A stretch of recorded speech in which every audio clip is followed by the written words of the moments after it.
grabar. Ahí está. Ok.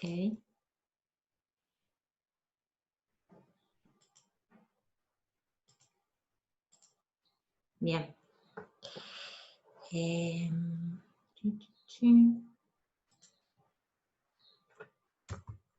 Bueno, nosotros cuando tenemos una situación, en realidad continuamente en la vida diaria estamos resolviendo problemas. No sé si vieron ya en sistemas de organizaciones lo que es teoría de decisiones. ¿Vieron ya? Fíjense cómo se integra todo con todo. ¿Vieron con el licenciado Nigro? Ah, buenísimo. Sí. Perfecto.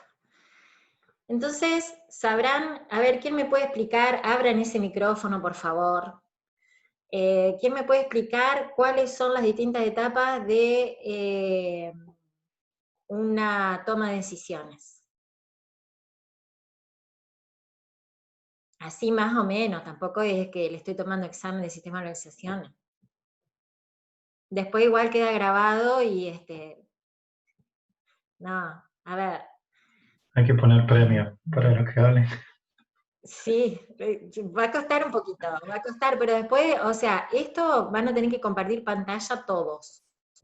Así que vayan para la próxima clase consiguiendo lo que necesiten para poder compartir pantalla y demás. Entonces, ¿cuáles son las etapas para la toma de decisiones? A grandes rasgos.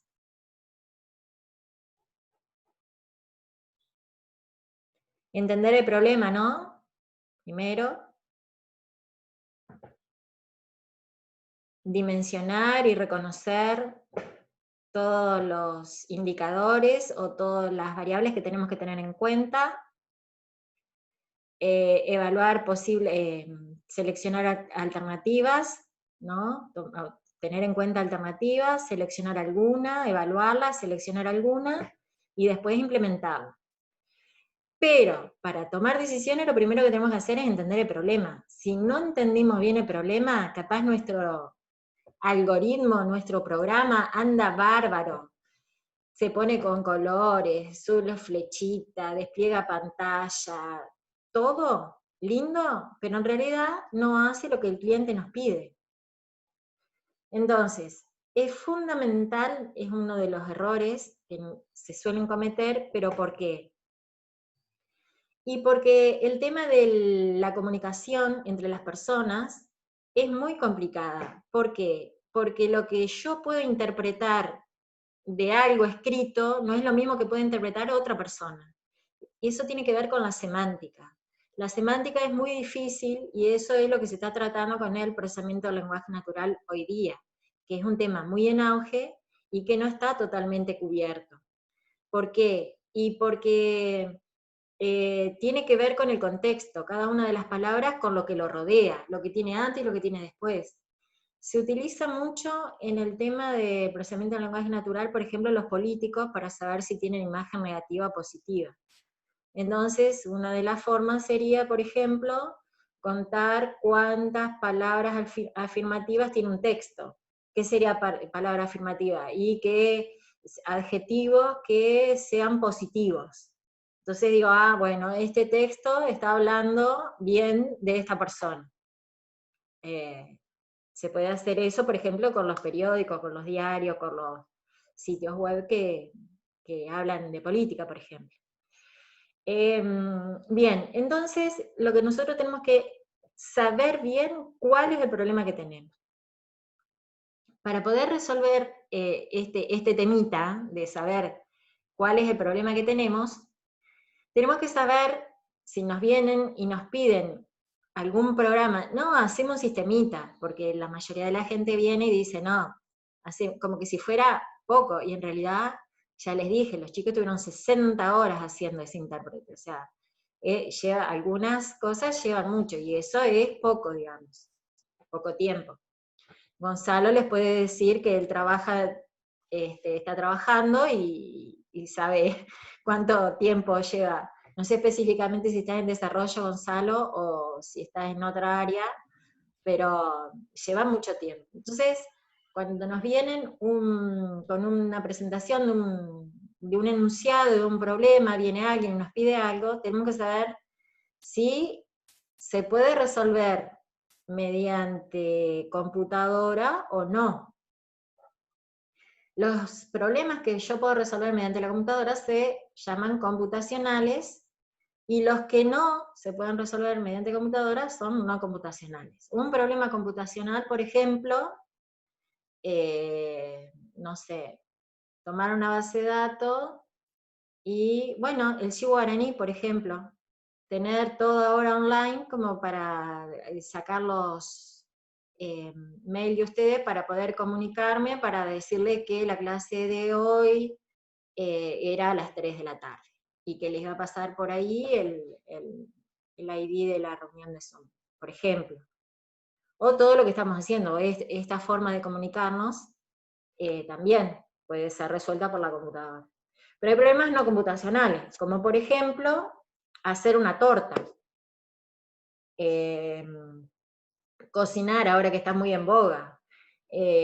Todas esas recetas que ahora con el tema de la cuarentena hemos aplicado muchas, algunas nos han salido y otras no, pero bueno.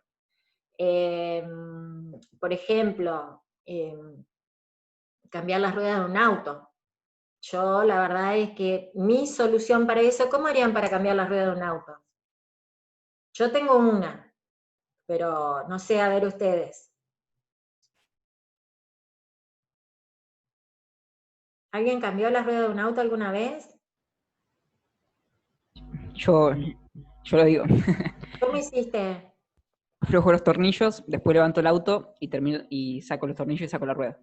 Ah, bueno. ¿Yo sabés lo que Porque hago?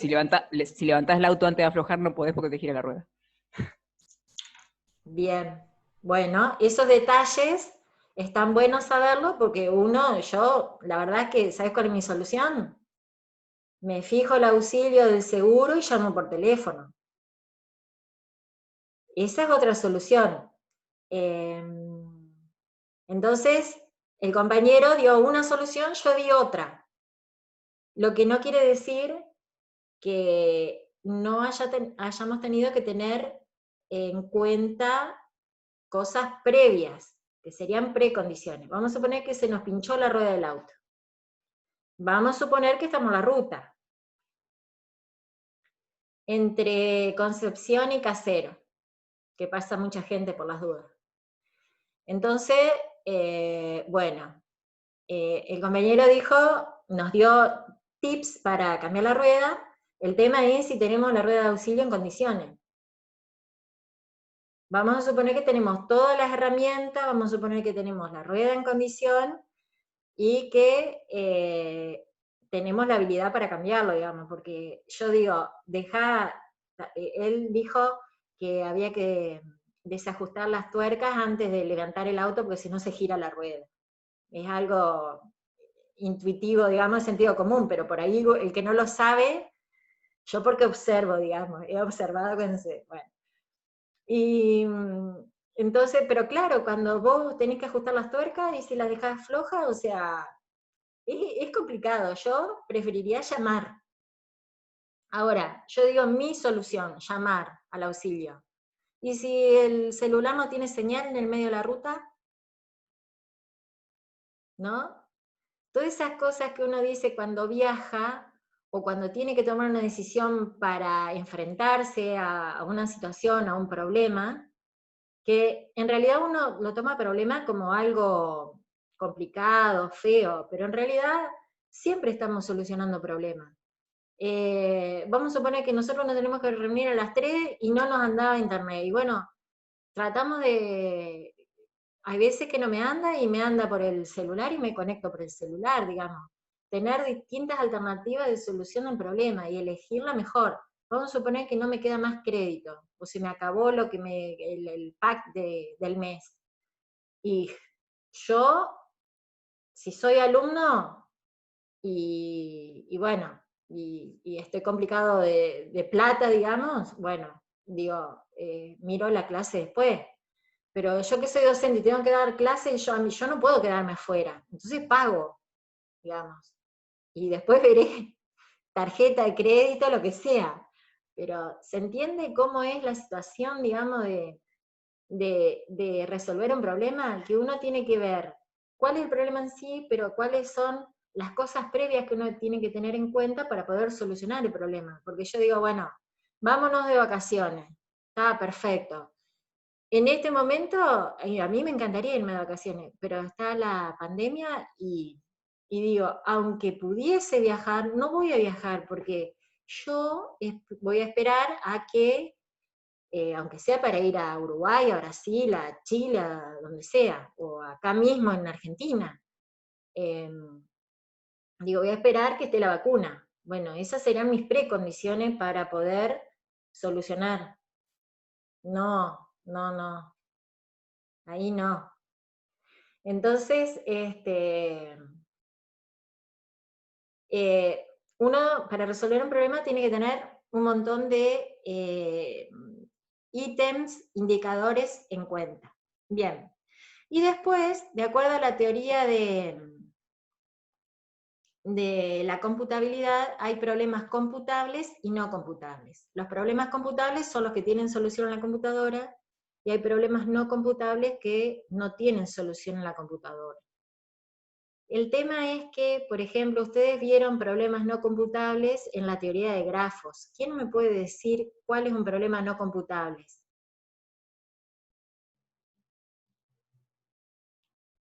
En teoría de grafos, en donde de acuerdo, si yo agrego un nodo más, las conexiones entre todos se disparan. Encontrar grafos planares. ¿No vieron el ejemplo del viajante? Bueno, ese problema, si hasta una cierta cantidad de nodos, eso se puede calcular con un programa, pero hasta cierta cantidad de nodos. Cuando yo le agrego un nodo más, la cantidad de conexiones que hay es factorial. Entonces, se complica mucho. El problema de la mochila, también de poner cosas adentro de una mochila para que entre todo, digamos. Así que hay distintos problemas y eso lo van a ver el año que viene con el tema de los lenguajes computables y no computables también, que tiene referencia con esto. Bueno, para resolver un problema, nosotros vamos a tener distintas etapas. Vamos a tener un inicio, vamos a tener una etapa de entender el problema, que es lo que estábamos haciendo ahora. Luego de que tenemos el problema, vamos a diseñar una estrategia de solución. Y luego vamos a diseñar un algoritmo. Ese algoritmo lo vamos a probar con distintas entradas. Esas entradas van a hacer que quizás tengamos que refinar el algoritmo. ¿Qué es? Ah, perfecto, yo tenía un problema de división y no tuve en cuenta que si en el divisor me entran un 0, me ingresan un 0, y ahí se bloqueó el programa, digamos. Se me terminó el programa, porque no es posible la división por 0. Entonces, voy a tener que refinar el algoritmo y voy a tener que ir a la etapa de volver a diseñar, o volver a diseñar una estrategia, o volver a entender el problema. Porque puede ser de que nosotros hicimos todo, pero resulta que el problema no estaba bien entendido. Entonces vamos a tener que hacer todo de nuevo.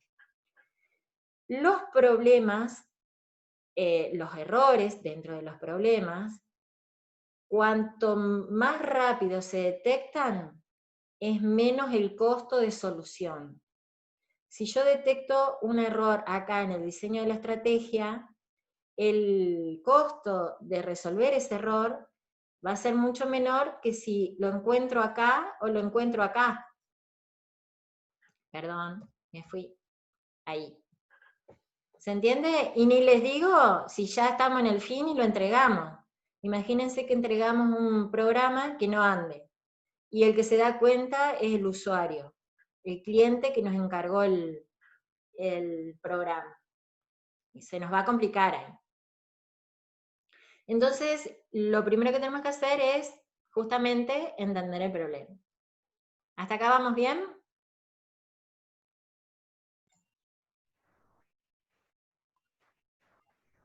Sí, parece que sí. Perfecto.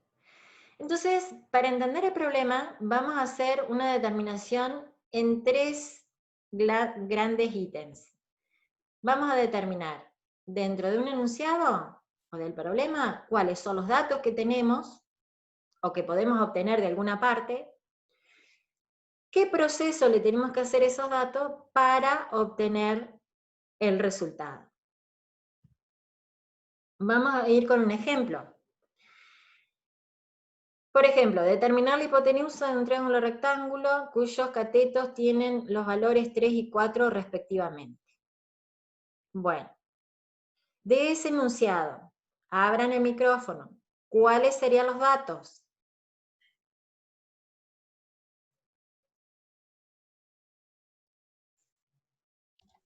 El valor de los catetos. Perfecto. Entonces los datos sería... perdón. Tenía que salir de acá. Acá. Vamos a completar. 3. Ajá.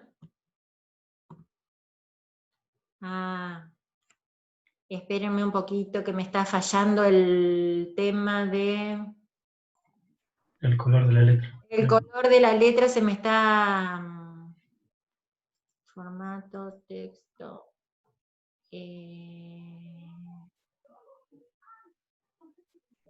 Claro, lo que pasa es que acá no te aparece...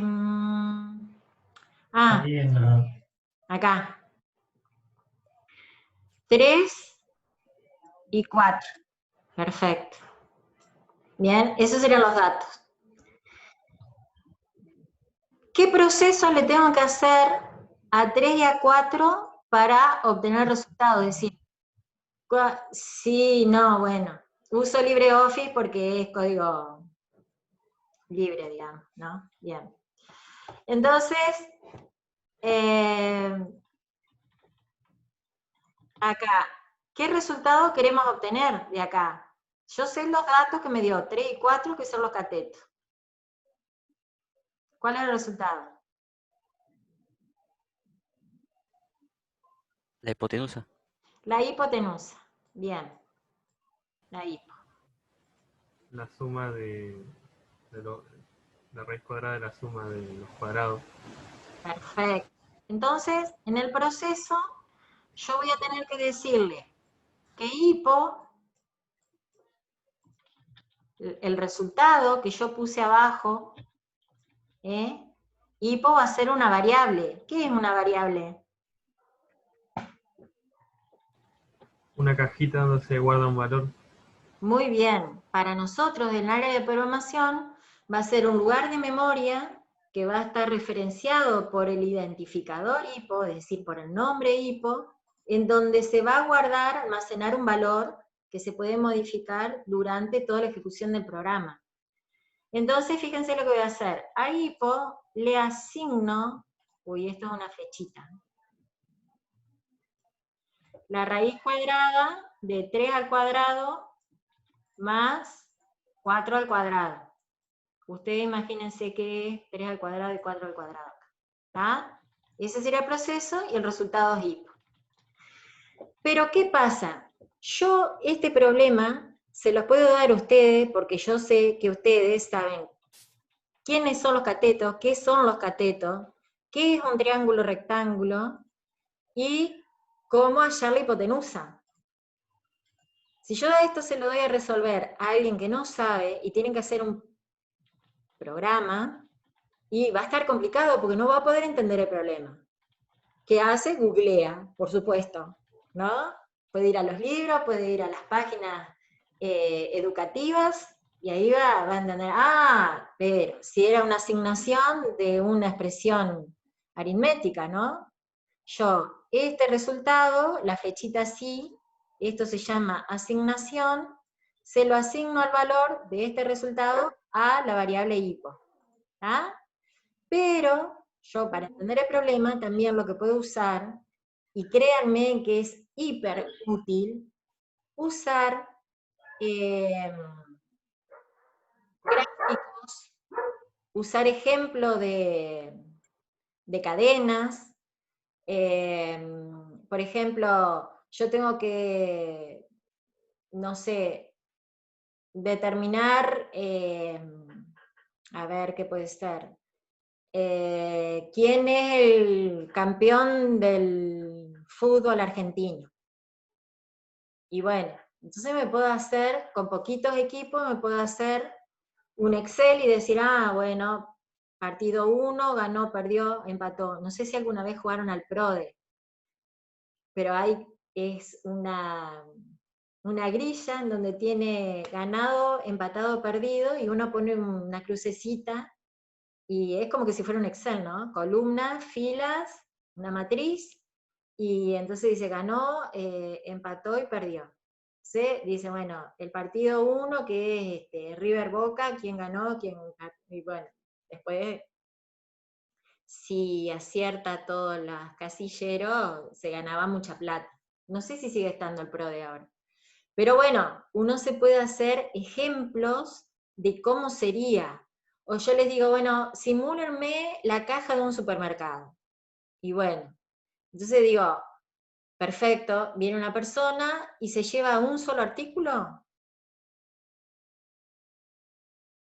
Y puede ser que se lleve un artículo. Viene una persona y se lleva 0 artículos. Puede ser. ¿Por qué? Y porque fue a pagar y no llevó la plata.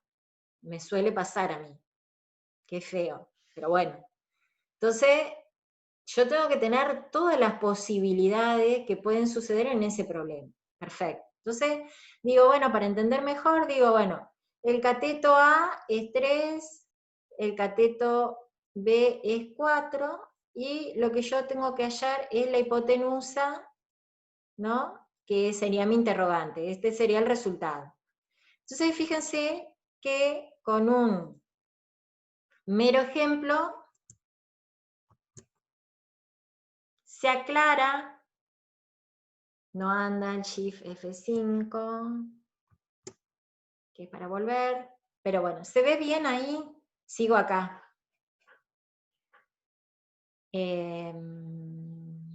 Bien. Entonces, ¿queda claro cómo vamos a hacer para entender el problema? Vamos a determinar cuáles son los datos, cuál es el proceso y cuál es el resultado. Genial. Vamos a ver otro ejemplo. A ver otro ejemplo.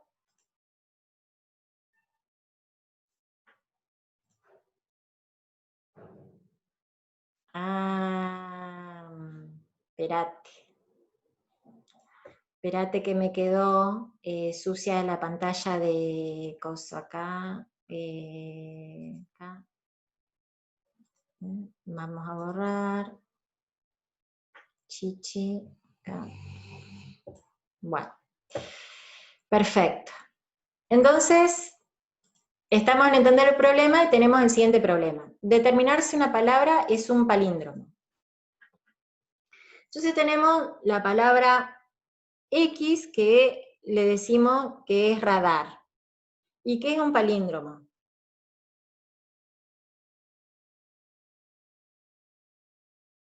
Hola. Pregunta que se va a repetir en muchos ejercicios de la carrera. Mica picuda, muy bien. Es verdad. Esto, palíndromo o palíndrome, en algunas partes, en alguna literatura la pueden encontrar, lo usamos siempre, así que apréndanlo. Hoy aprendieron, agregaron a su léxico un nuevo término. Muy bien.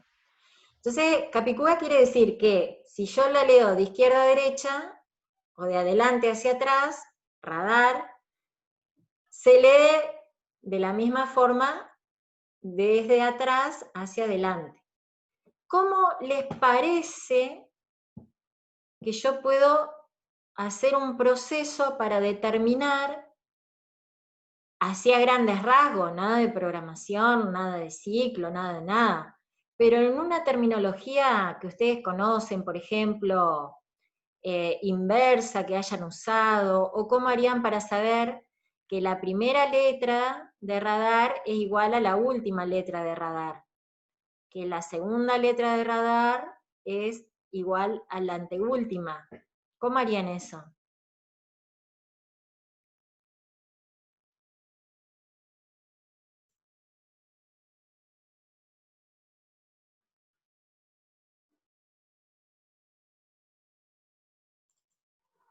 A ver, podríamos hacer así en forma general, porque vamos a suponer que yo tengo después en X, la palabra X sería ala, por ejemplo, y puede ser para radar una cosa, y para ala debería seguir funcionando el mismo algoritmo.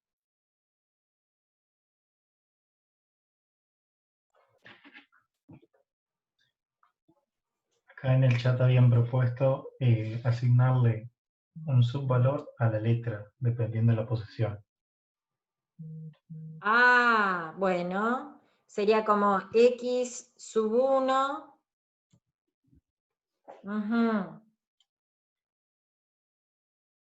Perdón, está muy complicado.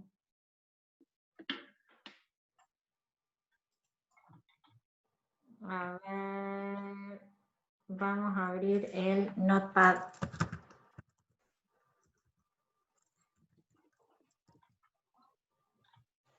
Bien. Archivo nuevo. Ya les comparto. Acá, compartir. Ajá. Ahí. Dice que si la palabra es X, es radar, la idea es decir, suponiendo, ¿no?, que X1 es R, ¿no?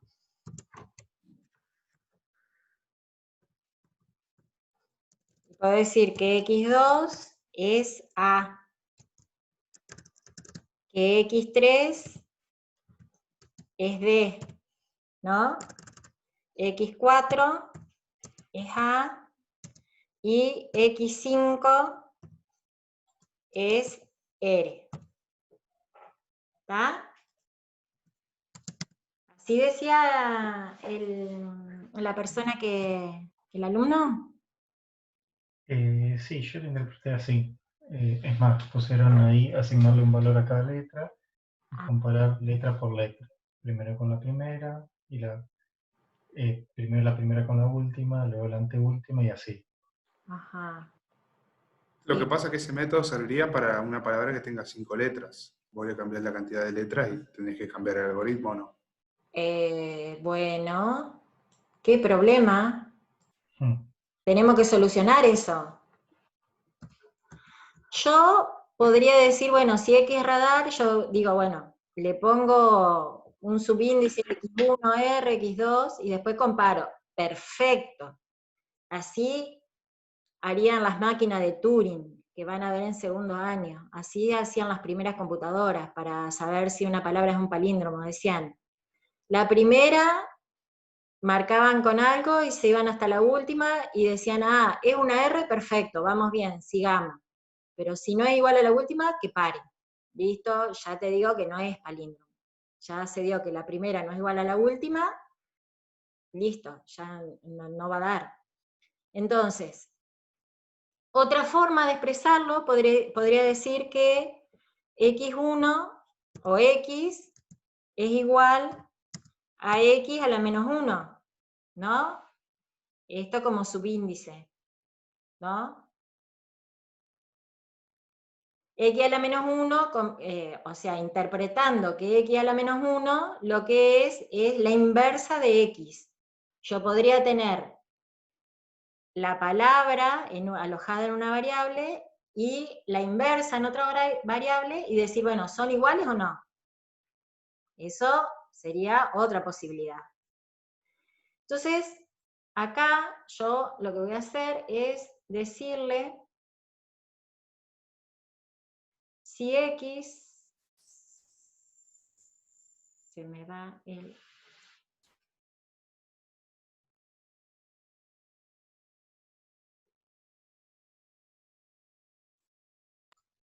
Si X es igual a X a la menos 1. Lo que no quiere decir que esté mal lo que dijo el compañero, para nada. Es una posibilidad, es más, con máquina de Turing ya te digo que lo solucionamos así.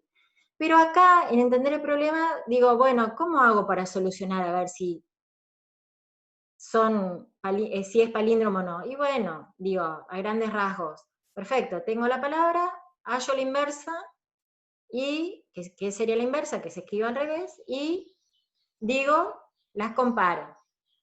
Acá fíjense que yo puse un signo de pregunta, y eso sería la comparación.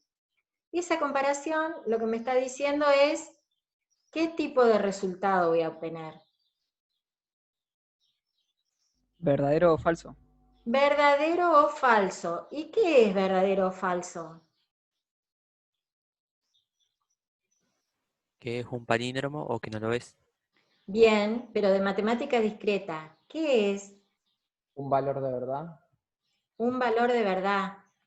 Es booleano, del álgebra de Boole, muy bien, ¿no? El álgebra de Boole que ustedes vieron en matemática discreta, lo aplicamos para este tipo de resultados. Decimos, ¿es verdadero o falso? Perfecto. Después vemos qué le decimos. Me dice, decime si la palabra ala es palíndromo. Y nosotros hacemos un programa y después vemos qué es lo que le devolvemos en el programa. Le mostramos la pantalla, por ejemplo, ah, sí, es un palíndromo, ah, no, no es un palíndromo. Y después tiene que andar ese programa no solamente para la palabra radar, sino para ala, para ananá, para tomate, para, no sé, bizcochito. ¿Se entiende? ¿Qué es lo que estoy diciendo cuando tiene que andar no solamente para la palabra